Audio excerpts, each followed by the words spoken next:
बोलो श्री गुरु महाराज की जय। बोलो स्वामी ब्रह्मानंद महाराज की जय। कुछ लोगों के सवाल आते हैं कि जो लोग पापी हैं, बुरे कर्म करते हैं, वो सुखी क्यों रहते हैं, और जो पुण्य आत्माएं हैं, जो सत्य पर चलने वाली हैं, वह दुखी क्यों रहती हैं। ऐसा तुमको दिखाई दे रहा है कि पापी अच्छा रह रहा है, सुखी रह रहा है, लेकिन एक दिन कर्मों की सजा मिलेगी तो वह चिल्लाएगा, हाहाकार मचाएगा कि हे परमात्मा, मुझे कैसे भी माफ कर दो। आपने देखा होगा कि मुर्गे को और बकरी को लोग बेचते हैं और कसाई उसको ले जाता है, तो उसको कटना तो है ही है, लेकिन कसाई उसको भूखा प्यासा नहीं रखता, उसको अच्छा दाना पानी खिलाता है, उसमें अच्छी चमक आ जाए, उसमें मांस बढ़ जाए, और एक दिन उसकी गर्दन पर छुरी चलाकर उसके शरीर के टुकड़े टुकड़े कर देता है। ऐसे ही परमात्मा पापी लोगों को पहले खूब ऐश मौज करवाता है और उसे आगे बढ़ाता है। यह सुख नहीं है, यह सुख तो जब तक है उसके पिछले जन्मों के उसके कुछ पुण्य कर्म हैं, उन पुण्य कर्मों के फल भोग रहा है। जो बढ़िया बढ़िया गाड़ी, बढ़िया बढ़िया मकान, उसका आनंद ले रहा है, लेकिन परमात्मा की नजर से कोई बच नहीं सकता। ऐसा होता है कि परमात्मा का हिसाब कैसा होता है पता नहीं है, लोग पाप करते रहते हैं। कुछ लोग सोचते हैं कि पाप आज ही पाप किया है तो उसको आज ही फल मिलना चाहिए। आप ही बताओ कि आज पेड़ लगाया है या आज ही बीज बोया है। अब आज ही पेड़ लगाया है तो फल लगने में साल 6 महीने, साल 2 साल लगती हैं। वह पेड़ एकदम फल नहीं देता है। वैसे ही परमात्मा सब देख रहा है। बुराई कर बुराई होगा, भलाई कर वैसे भला ही होगा। कोई देखे नहीं देखे, परमात्मा तो देखता ही होगा।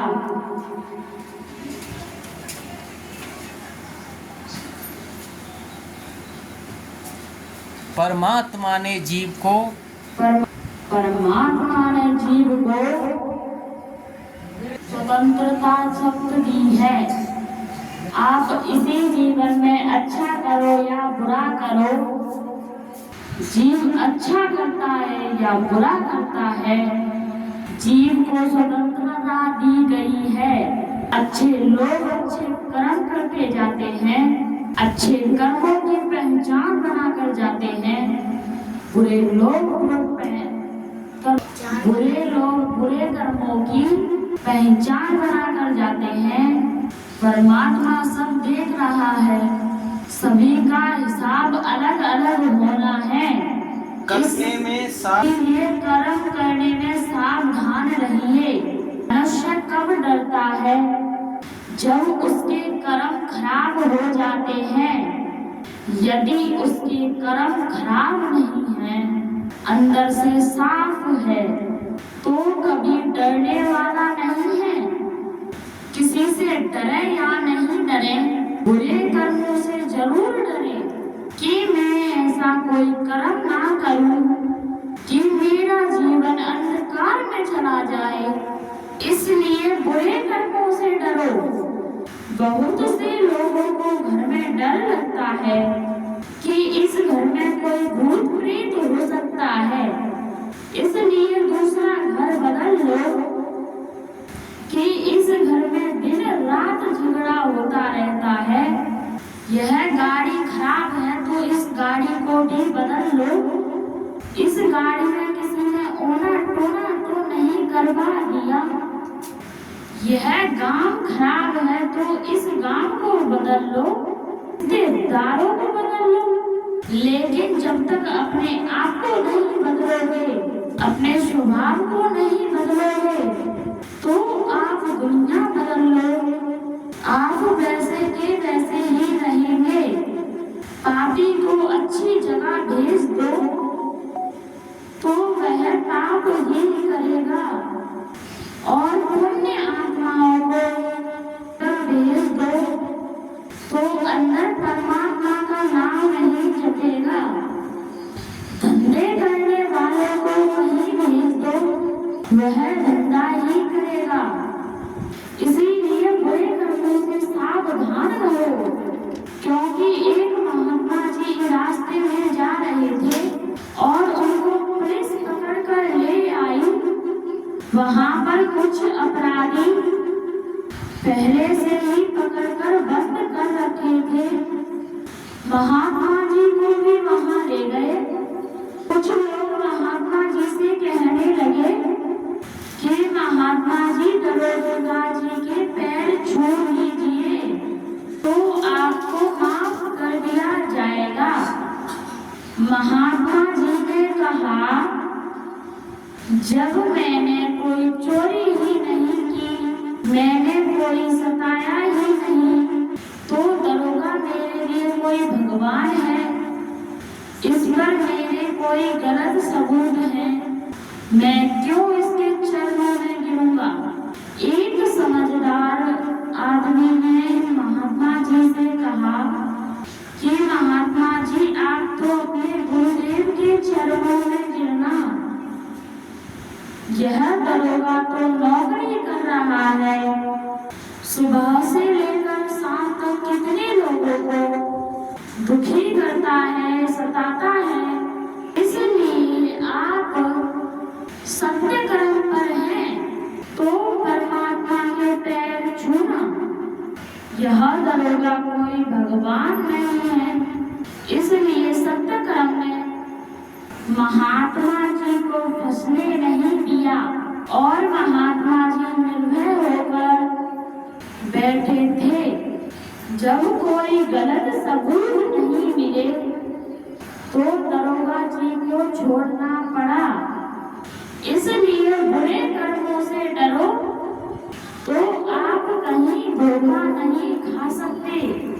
एक भजन की लाइन है, हे मालिक तेरे बंदे हम, ऐसे हो हमारे करम, नेकी पर जाए और बदी से बचे, ताकि हंसते हुए निकले दम। हे मालिक तेरे बंदे हम। नेकी यानी अच्छा व्यवहार करें, सच्चे रास्ते पर चलें और वादी से बचें, यानी बुराइयों से बचें। जब जीवन में अच्छा कर्म होगा तो ऐसे जीवों का अंत समय हंसते हंसते जाता है कि उनको पता ही नहीं होता कि कब हम संसार से चले गए। तो अंत समय के लिए, मुक्त होने के लिए सत्य की भक्ति की जाती है और कर्मों को श्रेष्ठ बनाया जाता है। कोई भी आदमी कितना भी काला हो, वह अपने चेहरे को शीशे में देखे, शीशा को दर्पण भी कहते हैं। तो एक काला आदमी अपने चेहरे को शीशे में देख रहा था। दूसरे आदमी ने कहा कि आप अपने चेहरे को बार बार क्यों देखते हो? उसने कहा कि मेरा चेहरा बहुत काला है, तो फिर दूसरे आदमी ने कहा कि चेहरा देखने से क्या तुम सुंदर हो जाओगे? कि उसने कहा कि मुझे अपने कर्म सुंदर बनाने हैं, तो यह मेरा कालापन ढक जाएगा। हम अपनी आंखों को बिना शीशे के नहीं देख सकते, हम अपने दांतों को बिना शीशे के नहीं देख सकते। ऐसे ही सतगुरु हमारा शीशा है। अच्छे कर्मों को देखना है तो सतगुरु की तरफ मुंह कर देखो कि उनके सुंदर कर्मों की पूजा हो रही है। इसलिए आप कितने भी काले हो, यदि आपके कर्म सुंदर हैं, आप सुंदर से भी सुंदर हैं। इसलिए अपने कर्मों को सुंदर बनाएं। जो अपने कर्मों को सुंदर बनाता है कर्म योगी कहलाता है। जो अच्छा कर्म करेगा वह कर्म योगी बनेगा। जो दिन रात ज्ञान में डूबा रहेगा वह ज्ञान योगी बनता है। जो दिन रात ध्यान में रहता है वह ध्यान योगी होता है। इसलिए 4 प्रकार की समाधियां होती हैं: ज्ञान समाधि, सहज समाधि, ध्यान समाधि और अखंड समाधि। अखंड का मतलब है शुरू से लेकर अंत तक सत्य पर चलता है, वह सतगुरु कहलाता है। उसका कभी खंड नहीं होता, इसे अखंड कहते हैं। यानी सत्य के टुकड़े नहीं किए जा सकते, उसको सच खंड भी कहते हैं। इसलिए जो सत्य पर चलेगा उसकी महिमा संसार में गाई जाएगी।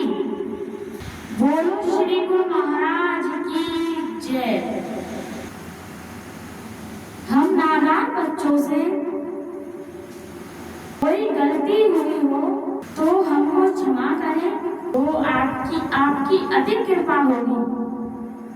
बोलो श्री गुरु महाराज की जय।